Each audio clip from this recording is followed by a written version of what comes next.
अशोकपुर नामक गांव में गोपाल चंद्र नाम का एक किसान रहता था। उसके 4 बेटे थे। चारों बेटे बहुत निकम्मे थे, कोई भी काम नहीं किया करते। उन चारों की शादी की उम्र हो गई थी, इसीलिए वो बहुत परेशान रहा करते थे। एक दिन गोपाल चंद्र पेड़ के नीचे बैठा था। उसका दोस्त विजय प्रताप ने उससे कहा, गोपाल चंद्र, तुम बहुत चुपचाप बैठे रहते हो आजकल। कोई बात है क्या? तो बताओ। बेटों की शादी की उम्र हो गई, सोचा कि सबसे पहले बड़े बेटे की शादी करवा दूं, लेकिन क्या बताऊं, चारों बेटे निकम्मे बैठे रहते हैं, आलसी बन के। यही मेरी चिंता है। अरे, ऐसा क्या सोचना। उन्हें जाके कहो कि तुम अपनी जिम्मेदारियां लो, शादी हो जाएगी तो तुम लोगों का खर्चा कैसे निकलेगा, ये बोल के देखो। अपने दोस्त की सलाह लेकर अपने घर जाता है और अपने बेटों से कहता है, बच्चों, माना कि जितना मैं कमाता हूँ घर चलाने के लिए बहुत है, लेकिन जब तुम लोगों की शादी हो जाएगी तब ये घर कैसे चलेगा? खर्चे दिन पे दिन बढ़ते जा रहे हैं, इस बारे में तुम लोगों ने कुछ सोचा है? पिताजी, 1 एकड़ जमीन से अगर हमारा घर नहीं चल रहा है तो ठेके पर एक और जमीन हम ले लेते हैं। इसमें इतना सोचने की क्या बात है, उस पे हम फसल उगाएंगे। गोपाल चंद्र ने अपने बाकी बेटों से भी वही पूछा, लेकिन उन सब ने भी वही बात कही। उसके बाद गोपाल चंद्र चुपचाप वहां से अपने दोस्त के पास चला जाता है और विजय प्रताप को वो सारी बातें बताता है। विजय प्रताप अपने दोस्त को सुझाव देता है। उसके बाद गोपाल चंद्र अपने घर खुशी खुशी चला जाता है। बच्चों, मैं शहर जा रहा हूँ। मुझे लौटने में 4 दिन लगेंगे। घर का देखभाल करना और अपनी माँ का हाथ बटाना। फिर गोपाल चंद्र वहां से चला जाता है। दूसरे दिन जब बड़ा बेटा घर पे होता है तो वहाँ एक ज्योतिषी आता है और कहता है, अरे, घर में कोई है क्या? हाँ, कहिए, क्या बात है? सामने वाले गांव के जंगल में पटके की बहुत सारी लकड़ियां हैं। मैं बहुत बूढ़ा हो चुका हूँ, इसीलिए अच्छे से काट नहीं पाता। तो मुझे कोई आदमी चाहिए उसे कटवाने के लिए। पटेरी की लकड़ी तो बाजार में बहुत महंगी मिलती है, उसे बेचकर उससे जो पैसे मिलेंगे उससे जमीन साफ करवा लेना। मैंने जैसा कहा कि मैं काट नहीं सकता, मैं बहुत बूढ़ा हो गया हूँ। तुम्हें उसे काट कर बेच लो और वो पैसे भी तुम ही रख लो। बस मुझे जमीन साफ करके दे दो। ठीक है, ठीक है। मैं तुम्हारा ये काम कल कर दूंगा। अपने भाइयों को मैं अपने साथ लेकर जाऊंगा। उसी शाम तीनों भाई घर आते हैं तो बड़ा भाई उसे सारी बातें बताता है। तीनों भाई उसकी ये बातें मान लेता है और दूसरे दिन जोशी आता है और उन सभी को ले जाता है और पटरी की लकड़ी को कटवाकर अपना खेत साफ करवा देता है और अपने घर ले आता है। इन लकड़ियों को बेचकर जो पैसा मिलेगा उससे व्यापार करेंगे। तो बताओ, क्या विचार है? अपने बड़े भाई की बातों को मान लेते हैं और रात में खाना खाकर सभी सो जाते हैं।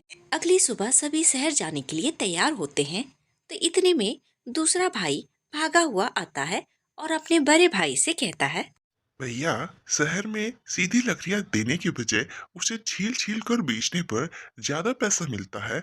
इसे एक व्यापारी ने बताया और वो आपसे बात करना चाहते हैं। इस लकड़ी को छील छील कर मुझे बेचोगे तो मैं शहर से भी ज्यादा तुम्हें दुगना पैसे दूंगा। ठीक है, हम अपने भाइयों से बात करके आपको बता देंगे। जो भी तय होता है हम आपको बता देंगे। उसकी बातें सुनकर वो व्यापारी वहाँ से चला जाता है। फिर उसके बड़े भाई के मन में एक विचार आता है और अपने छोटे भाई को शहर भेजता है। सुनो, छोटे के आने से पहले इस लकड़ी को छील लेते हैं। अगर शहर में इसकी कीमत ज्यादा होगी तो वहीं बेचेंगे, नहीं तो इस व्यापारी को ही बेच देंगे। दोनों भाई बड़े भाई की बातों को मानकर तीनों काम पर लग जाते हैं। उसके बाद शाम होते ही उसका छोटा भाई वापस आता है। क्यों रे, बता, अच्छी कीमत मिलेगी या इसी व्यापारी को बेच दूं? जब लकड़ी का भाव पूछ रहा था तो पता चला इससे बनी चटाई इससे भी महंगे में बिकेगी। तो क्यों ना हम सब मिलकर चटाई और इसी से बनी हुई हर चीज को बनाकर बेच दे। तो बताइए, क्या विचार है? हाँ भैया, ये तो सही कहा, लेकिन उसके लिए तो हमें काम भी आना चाहिए ना। जब चारों भाई इस बारे में बात कर रहे होते हैं तो उसकी माँ दूर से खड़ी हुई उनकी सारी बातें सुन लेती है और उनके पास आकर कहती है, अरे तुम लोग चिंता मत करो, मैं तुम लोगों को सब कुछ सिखा दूंगी। मैं बहुत सारी टोकरियां बनाना तुम लोगों को सिखाऊंगी।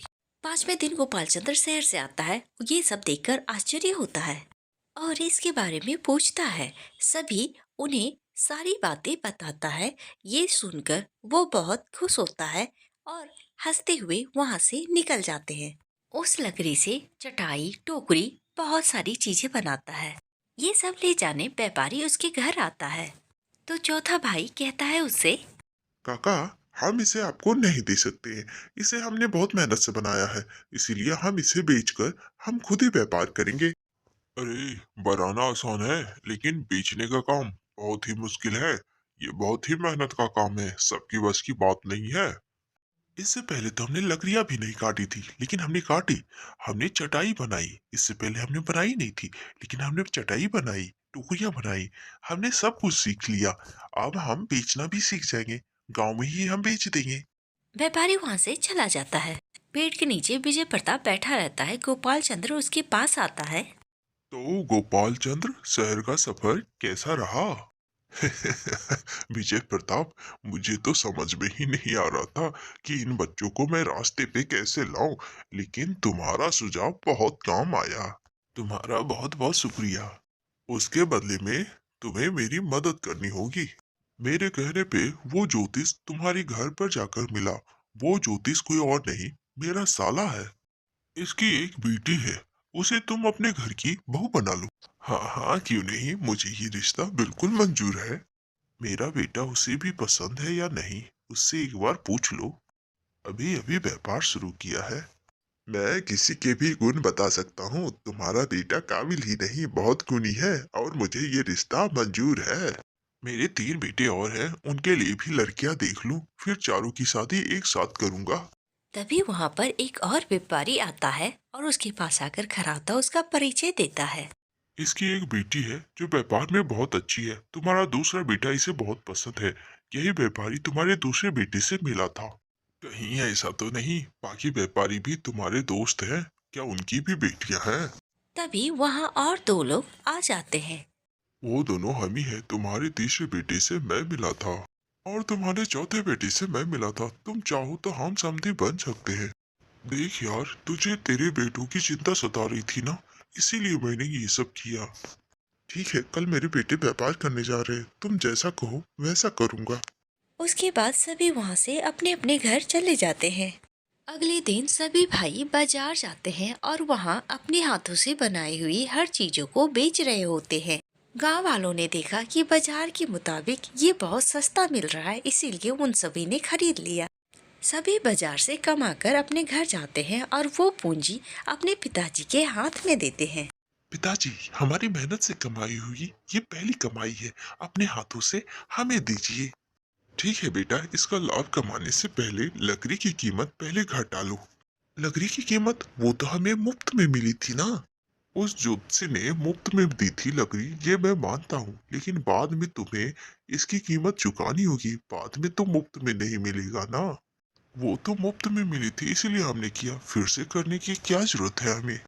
तुम्हें मिले ये छोटे से अवसर में तुम लोगों ने इतना पैसा कमाया कि इतना मैंने खेती करके कभी एक साथ भी नहीं देखा। तुम लोगों ने अनजाने में व्यापार करना सीख लिया। अब अपने जीवन का हिस्सा बना लो इसे। अपने पिताजी की ये बातें सुनकर उन्हें बहुत अच्छा लगा और वो चारों इसी तरह व्यापार करते रहे और उन चारों की शादी हो गई। वो खुशी खुशी रहने लगे। गोपाल चंद अपनी बुद्धिमत्ता से अपने चारों नालायक बेटों को सही रास्ते पर ले आते हैं और वो एक अच्छे बुद्धिमान पिता साबित होते हैं।